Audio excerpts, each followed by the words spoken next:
Thank you very much. Thank you for the nice words, and it does not make my job easier. Nobody can be better than his introduction. And also, I'm really very grateful to the Mercator Foundation for the possibility to work on a project that I'll try to touch on today. I decided to use the opportunity being in a room where I can imagine at least 2/3 of the people know about migration more than me. I have never been a scholar of migration, to try to test you a certain argument and much more certain type of a framing of the issue, which is not coming from the last book, but I hope can lead to the new one. And what I want to do is, for me, the story was, of course, migration, and it's important for East European politics, came quite late, and it was very much the result of my personal surprise on the high level of hostility in all of our societies. It's not only governments to the refugee crisis. I never had an idea that basically there is a particular kind of openness of our societies, but the level of the hostility was very high. It was very consensual. And of course, what you know very well is that it was a very strong anti-migration sentiment in the absence of migrants. The truth is that there was much more anti-migrant parties in some of our countries than migrants themselves. And this is even not a joke, basically, from where I'm coming there. So, and then I started to ask myself where it comes from, and the first answer that comes, and basically was also very much part of the book that came out a month ago that we did with Stephen Holmes, was that in order to understand the reaction of Central and Eastern Europe, you should keep in mind that it's much more kind of reaction to the trauma came out of out-migration of East Europeans for the last 30 years than about the fear of the number of migrants coming. And this was an argument which was based on the fact that paradoxically, the out-migration, the exodus of people from Central and Eastern Europe was something that was very much neglected in all of our analysis of our societies. And one of the reasons is that even we East Europeans, we didn't know how to speak about it. Because paradoxically, opening of the borders is the best that happened to us. All these opinion polls that have been done for the 30th anniversary of 1989, when you ask people, and this is true for every single Central and East European country, what is the thing that you value most of the thing that you get after 1989? The freedom to travel comes first. But then you basically try to see what people are also scared by. This is the fear of the freedom of travel again. People feel kind of happy that they can travel, but they are not particularly happy that others can travel too.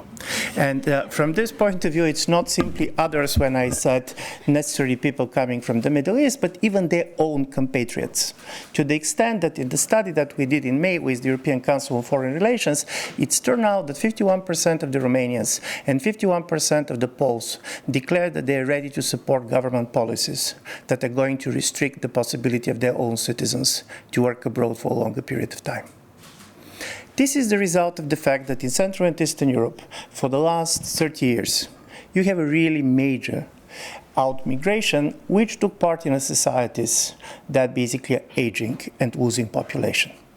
So the first argument which I want to make to you is that while people focus on migration and its relations with democracy, what interests me much more, and this is where basically is the center also of my Mercator project, I'm very much interested in demographic anxiety, which is not simply about migration. This is also the fear of depopulation, basically the fear of the changing ethnic composition of societies. Because in Central and Eastern Europe, some of the societies are really shrinking incredibly fast.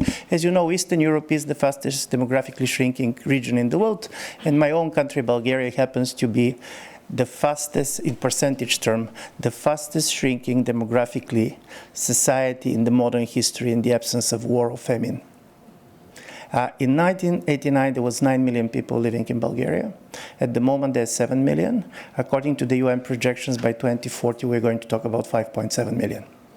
So from this point of view, I don't try to address migration on its own. I'm much more interested on this general kind of a complex that gets loss of population. We're going to touch on this incredible demographic disbalance when it comes to the generational disbalance, and then, of course, the problem of migration. And this is quite important because, in a certain way, I do believe this is also going to try us to explain the fact not simply why migration suddenly starts to be critically important, but if you are not going to address the problem of demographic anxiety, you're never going to understand the incredibly political rising importance as LGBT rights and attack on them for the populist parties. There is a huge and strong connection between the idea that these societies are depopulated, shrinking, losing population, that they're going to disappear. So this was what basically drove me, and this is how I came to the project which I'm now doing with the help of the Mercator Foundation. And what I'll try to do in the next 15 minutes is just to outline an argument. So after that we can discuss much more in the details. It's also going to make it much easier for you to criticize me. Because there's going to be a level of simplification. Because when all this story about the rise of populism, and of course Eastern Europe is part of a much bigger phenomenon, it's not about Eastern Europe, but you're always interested in some of the specifics for the regions, and they exist for any region, and also the region is not as unified as people believed. But one of the things that comes is always to try to see what are the fundamental reasons and what are things that are probably less important than they look like. There is a very old joke, which I enjoy very much methodologically from this point of view. And this is the joke of a guy, a pilgrim, who went to a village and asked the local person who he met, he said, why the village church, why the bell is not ringing? And the local said, okay, there are 1,001 reasons why the bell is not ringing. First, we do not have the bell in the church. And then, so for me the most important was what was that we do not have the bell in the church. Was this kind of a most important kind of an argument that is going to help us to understand some of the differences in the reactions between East Europe and Western Europe, keeping in mind that demographic crisis is not East European phenomenon, it's a European phenomenon. So here is where I start. In 1953, after the anti-communist riots in East Berlin, Bertolt Brecht wrote a poem called Solution, that you know, in which he advised the communist government that instead of being mad at the people, better to dissolve the people and elect a new one. And my major argument is in democracy, at least every 4 years, normally people elect governments. But there are moments in history in which governments also electing their people. And I do believe we are facing such a period. We are going to see a major change in the composition of our societies in the next 10 or 15 years because of the demographic situation, shrinking of the society, because of the high levels of migration, which are basically going to allow the governments very much to influence by deciding who is going to be a member of political community and not, basically to elect their own people, at least partially. And from this point of view, I'm going to argue that the liberal democracies in Western Europe and some of the illiberal regimes, particularly Hungarian case in Eastern Europe, this is simply two different projects of electing two different people. I'll start with the fact, and this is of course very kind of simple, but in my view fundamental fact, that numbers matter in democratic politics. We normally talk that government change when people are changing their minds. But government change also when the population changes. When a big, for example, generation with a collective electoral preferences enters politics, like in Western Europe in 1960s and 1970s, the government can change when a new group of voters entering the electoral body, what happened in Israel after the end of the Soviet Union with a big number of the Soviet Jews entering the political process. It can also and as the result, the population can also change as the result of a lot of people leaving the country. What happened in Central and Eastern Europe, and which in my view very much affected negatively the performance of the liberal parties in the region. So from this point of view, population matters, and why the fear of being outnumbered and outvoted is typical for any type of political regimes, democracy is particularly sensitive on the problem of the numbers. And my major argument is that it's not simply that both parts of Europe are very much kind of thinking politics through demographic terms, nevertheless different numbers, but we're not simply living with the existing numbers. What is new in the situation which I'm trying to describe is that this is demographic imagination that has captured the voters' perceptions of what is going on. Demographic imagination is based on projections which does not need to come up true. But the demographic projections are the reality with which voters live. For example, when you ask the Americans how many, according to them, are American citizens not being born in the United States, the answer is 37%. The reality is lower than 14%. But this 37% is what basically keeps voters believing that the majorities of today are going to be minorities of tomorrow. The same, by the way, in Europe, in France, when you're asking basically how many Muslims are living in the French society, people are going to say 1 in every 3 Frenchmen is a Muslim, it's 1 to every 13. So from this point of view, demographic imagination is critically important. It cannot be neglected because of the fact that it's very distorted, because in politics, perceptions are the reality that matters, and because there are a lot of political entrepreneurs which are making votes on this type of perceptions. So keeping this kind of demographic imagination perspective is that people these days are much more commenting how their societies are going to look in 20 or 25 years than basically discussing how they look today. For example, by 2040, every third German citizen is not going to be born in Germany. Stephen Smith, who wrote a very influential book in France, said that in the next 20-25 years, around 25% of the population of Europe is going to be from the African origin. You cannot check any of this. Some of the projections probably technically are well done, but all of them became extremely important in the political discussion. President Macron has been quoting Smith several times. So I'm saying this because, and this is my next step is, we are living in a society in which the major ethnic and cultural groups starts to live with the idea that in a not so distant future, they can turn from the majority to a minority group. And the major question, which in my view is going to shape to a great extent the nature of our democracies, is how these groups are trying to institutionally and politically try to preserve the value system in which they believe and certain type of the power that they have. And from this point of view, Central and Eastern Europe and the Western Europe go slightly in different directions. And of course, this is a different country. I'm going to use Hungary as the most important example. But what I see in the case of Western Europe is a recognition of the fact that the major problem that Europe is facing today is that, at least how we see it now, the major conflict is between the need of economy for additional labor and the difficulty of the political system to allow this additional labor to come. If you go and see the racial dependency and you basically see the relations between the working and not working part of the population, it makes it very clear that none of the kind of classical policies of simply increasing the retirement age and others in a midterm are going to deal with the economic problems coming from the change of the population, the aging of the population. And this is, of course, particularly strong for Eastern Europe, where the real reason and the real risk is that we're going to become old before we're going to become rich.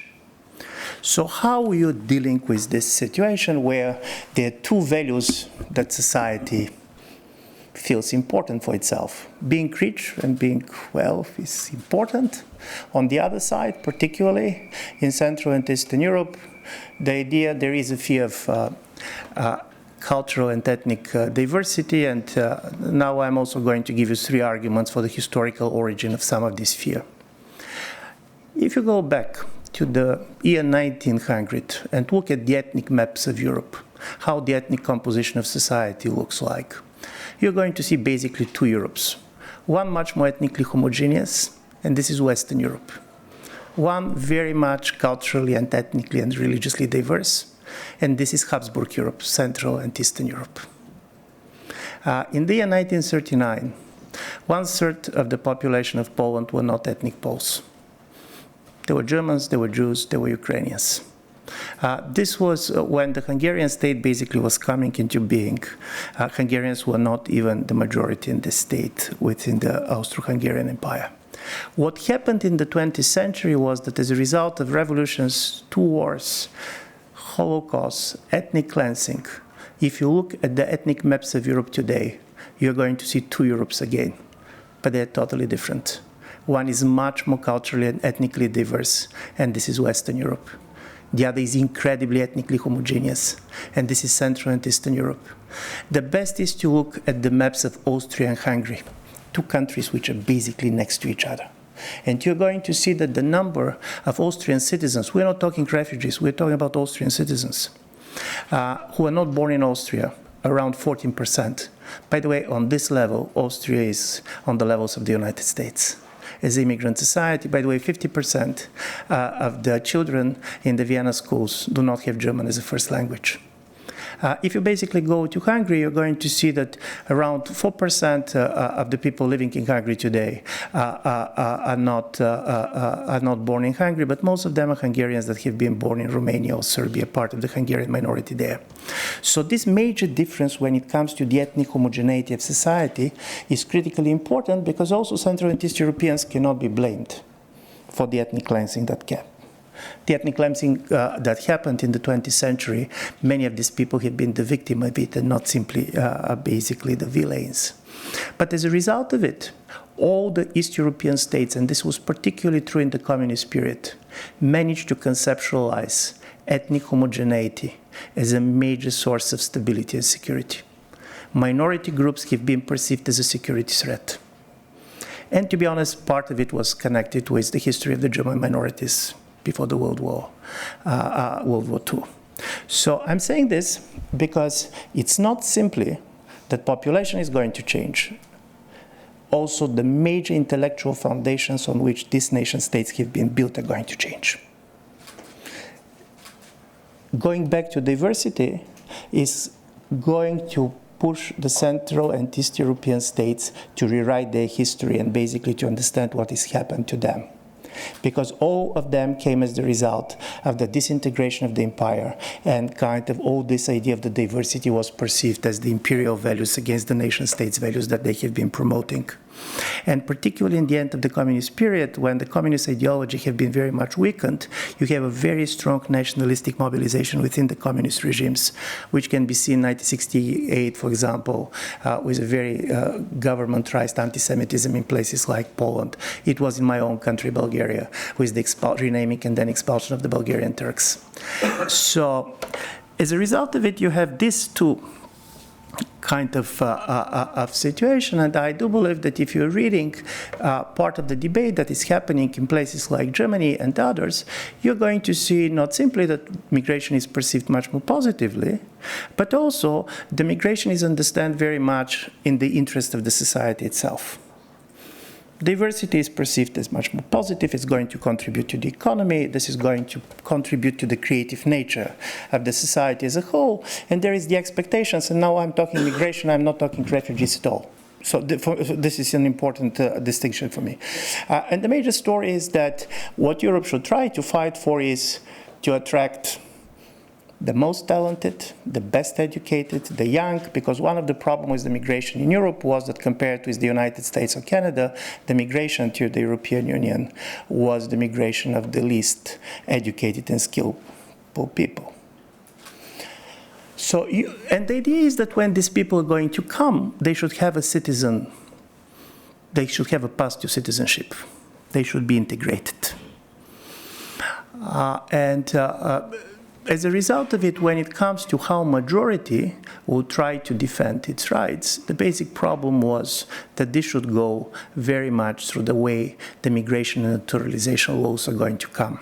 There was this book by the Israeli scholar, which is called In Defense of National Cultures, which shows that one of the biggest problems that Western democracies are facing today is that on one level, you have a much more massive migration than in the previous decades. Secondly, people are coming from much more faraway places, not simply physically and culturally.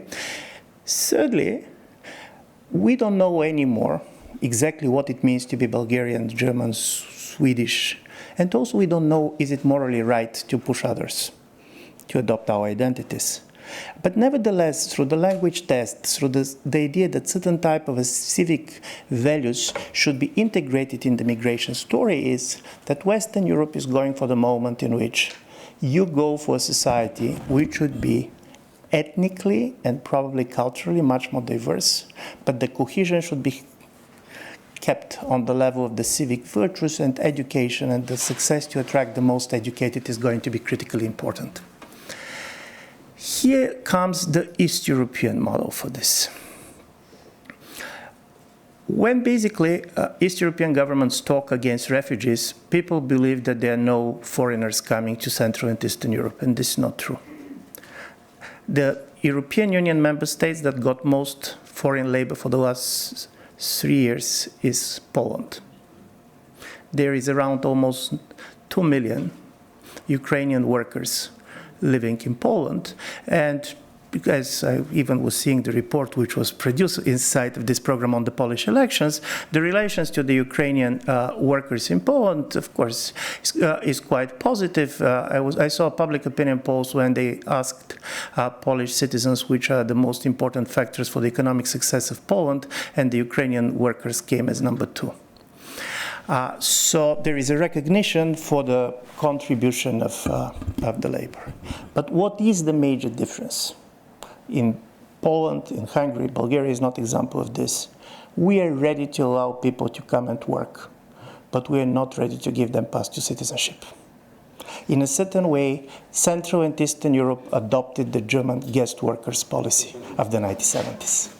And the funny story is that some of these governments are very kind of critical to Germany, but they basically totally adopted the guest workers model. And paradoxically, the very existence of the European Union make them to believe that this could be done, because you're getting the workers who does not necessarily are going to be attracted till the end to stay in Hungary and Poland. Some of them can decide to move to Sweden, to Germany, to other places. Second and very important part of type of a people that these governments are trying to elect is that the major focus is on, of course, increasing the birth rates through the government policies, and secondly, trying to return some of the people who emigrated for the last 30 years. When you listen to the very strong nationalistic rhetoric coming from places like Hungary, and when you say why he's saying all this when now there is nobody coming to Hungary, you should understand that this rhetoric is addressing two totally other groups. One is the young Hungarians in Hungary. And the message is, by demonizing the West, you're saying don't go there. The West does not exist anymore. The West is Middle East. If you live in Europe, live in Hungary, live in Poland.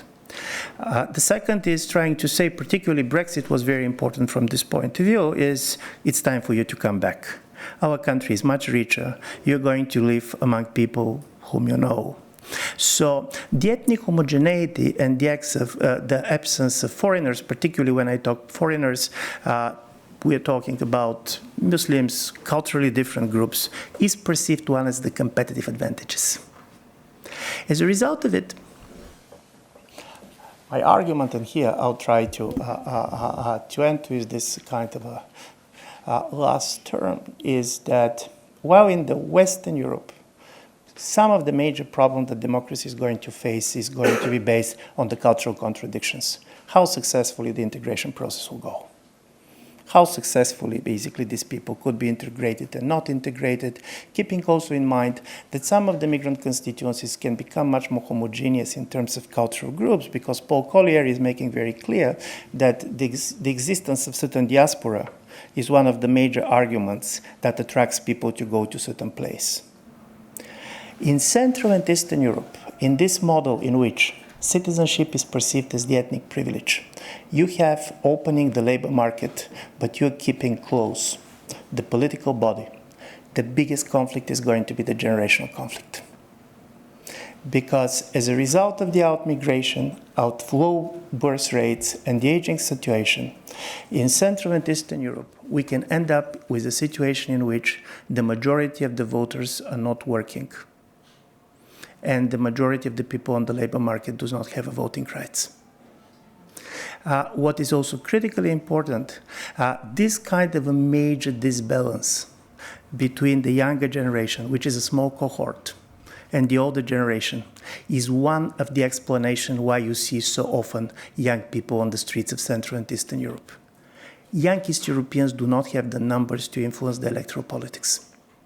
So you should be on the street in order to make a claim, to be heard. And I do believe that from this point of view, when we're talking about what kind of governments, how governments are trying to elect different types of people in a moment in which we are going to see major population changes, which probably in Western Europe is going to result also in the change of the electoral body if the citizenship pass is open, while in Central and Eastern Europe you're going to have a major change in the population, which is not going to result in the change of the ethnic composition of the electoral body.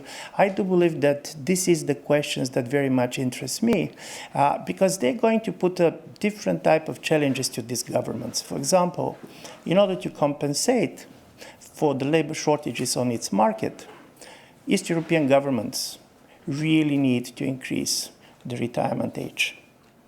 But how easy it is to increase the retirement age when most of your voters are above 50.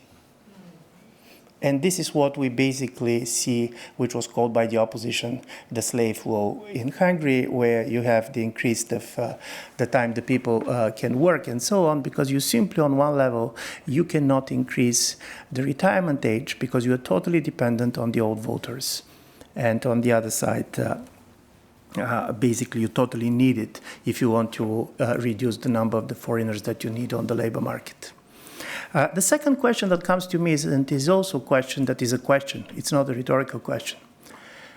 How ready will be the parents of children who are not living in the country anymore to invest in the future?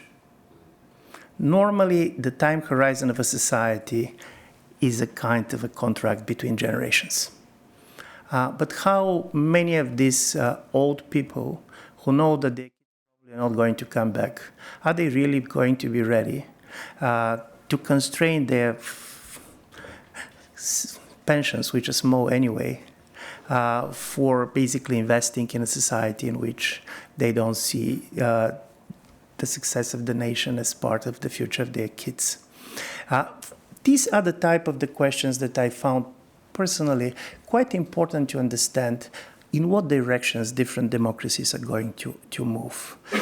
And when I was saying that the governments understand particularly well the fact that now it's not that simply people are electing them, but they're electing people, I'm just going to give you something that is particularly for the Hungarian election law.